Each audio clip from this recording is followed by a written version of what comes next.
Hey guys, Lord Naren White here, the Holy Ghost, the one true God, back with you with the next video in my series reading Frankenstein by Mary Shelley. Without further ado, returning to Frankenstein as read by Lord Naren White. My father tried to awaken in me the feelings of affection.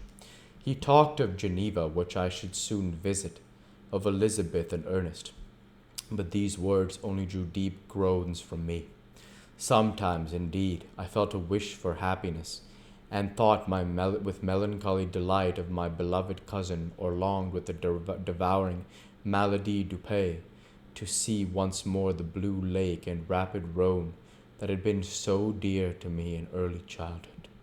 But my general state of feeling was a torpor, in which a prison was as welcome a residence as the divinest scene in nature, and these fits were seldom interrupted by paroxysms of anguish and despair.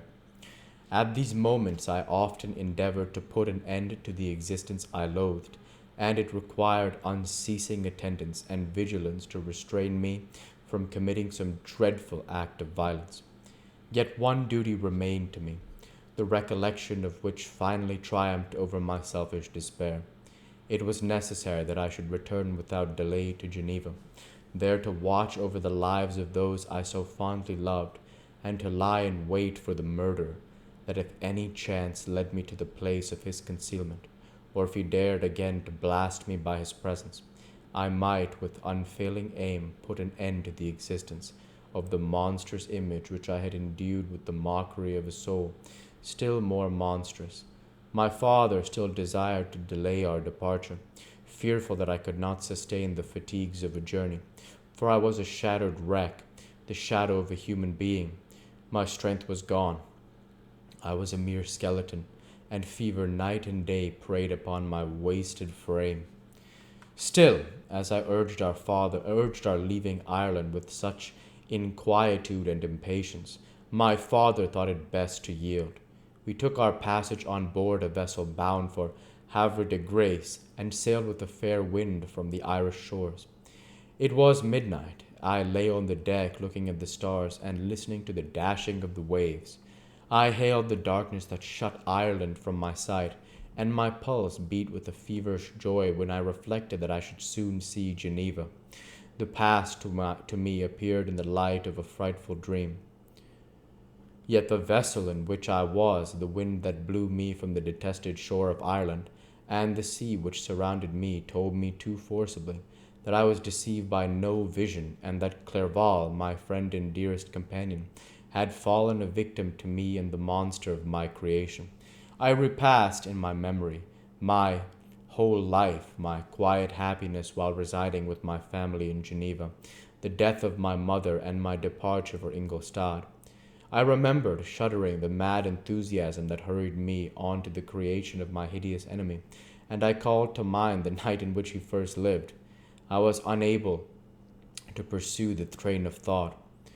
1,000 feelings pressed upon me, and I wept bitterly.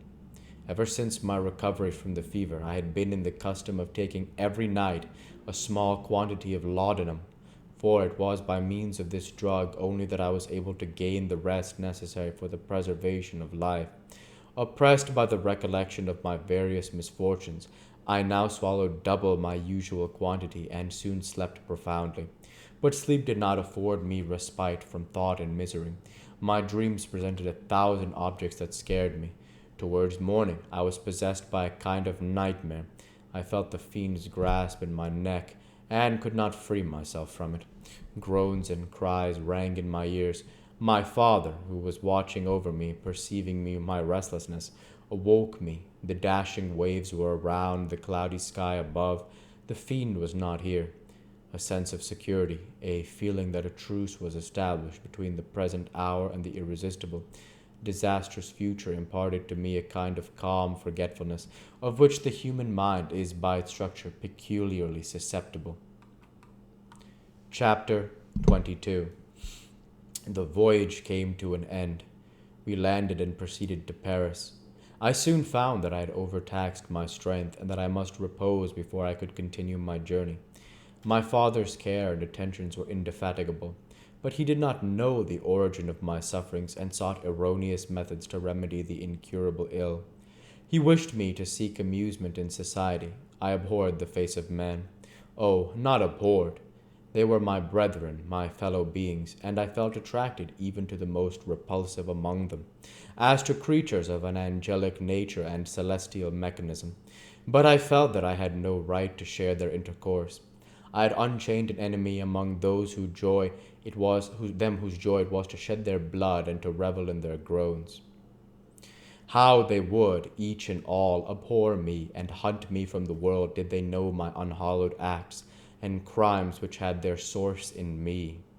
My father yielded at length to my desire to avoid society, and strove by various arguments to banish my despair.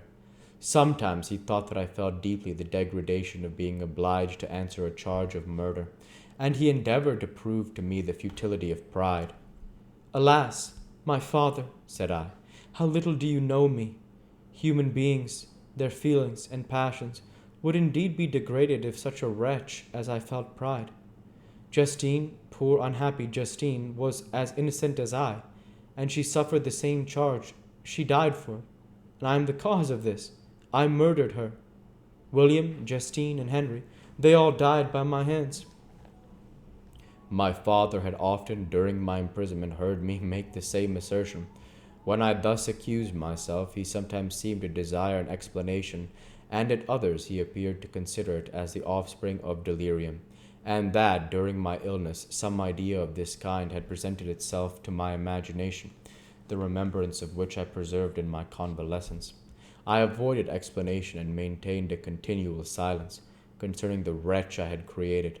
I had a persuasion that I should be supposed mad, and this in itself would forever have chained my tongue. But, besides, I could not bring myself to disclose a secret which would fill my hearer with consternation and make fear and unnatural horror the inmates of his breast. I checked, therefore, my impatient thirst for sympathy, and was silent when I would have given the world to have confided the fatal secret. Yet, still words like those that I have recorded would burst uncontrollably from me. I could offer no explanation of them, but their truth in part relieved the burden of my mysterious woe. Upon this occasion my father said, with an explanation of unbounded wonder, My dearest Victor, what infatuation is this? My dearest son, I entreat you never to make such an assertion again. I am not mad, I cried energetically. The sun and the heavens, who have viewed my operations, can bear witness of my truth. I am the assassin of those most innocent victims. They died by my machinations. 1,000 times would I have shed my own blood, drop by drop, to have saved their lives. But I could not. My father, indeed, I could not sacrifice the whole human race. The conclusion of this speech convinced my father that my ideas were deranged, and he instantly changed the subject of our conversation and endeavored to alter the course of my thoughts. He wished as much as possible to obliterate the memory of the scenes that had taken place in Ireland, and never alluded to them or suffered me to speak of my misfortunes.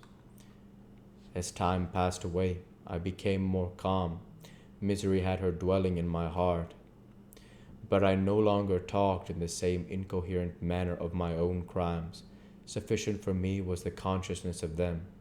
By the utmost self-violence I curbed the imperious voice of wretchedness, which sometimes desired to declare itself to the whole world, and my manners were calmer and more composed than had ever been since my journey to the Sea of Ice. A few days before we left Paris on our way to Switzerland, I received the following letter from Elizabeth. My dear friend, it gave me the greatest pleasure to receive a letter from my uncle dated at Paris. You are no longer at a formidable distance, and I may hope to see you in less than a fortnight. My poor cousin, how much you must have suffered. I expect to see you looking even more ill than when you quitted Geneva. This winter has been passed most miserably, tortured as I have been by anxious suspense. Yet I hope to see peace in your countenance, and to find that your heart is not totally void of comfort and tranquillity. Yet I fear that the same feelings now exist that made you so miserable a year ago, even perhaps augmented by time. I would not disturb you at this period, when so many misfortunes weigh upon you. But a conversation that I had with my uncle previous to his departure renders some explanation necessary before we meet. We'll go ahead and stop there for this week. As usual, I want to say thank you for watching and I hope you enjoyed. Please like, comment, and subscribe as it greatly helps the channel. Light be with you all. Take care and thanks again.